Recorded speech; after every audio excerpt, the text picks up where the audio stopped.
খাবো গরম গরম পালং শাকের তরকারি আর ভাত।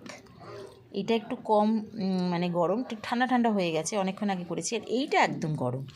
তো যাই হোক, একটা গরম হলেই হলো। আবার না, তো বেশি গরম হলে না খাওয়া যায় না, তাই জন্য আমি দেখলাম যে পালং শাকটা গরম আছে, ওটা দিয়েই খাই। খুব ভালো লাগে এই সবজি দিয়ে খেতে। আরেকটা পদ হয়েছে, ওটাও দেখাবো, দাঁড়াও তোমাদের। এই যে আলু বেগুন দিয়ে কাতলা মাছ করা হয়েছিল, সেই ঝোলটা দিয়ে এবার খাবো। একটু লঙ্কা নিয়েছি, এই শিমও দিয়েছি, আলু শিম বেগুন। খুব ভালো হয়েছে ঝোলটা, জানো, টাটকা এই সবজি দিয়ে ঝোল ভালোই হয়। দারুণ। একটু লেবু দিয়ে খাই, আরও বেশি ভালো লাগবে, তাই না? চলো এবার খাওয়া দাওয়াটা কমপ্লিট করি। তোমাদের কি কমপ্লিট?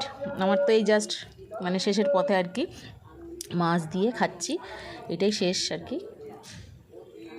রাখলাম, সবাই ভালো থেকো, সুস্থ থেকো।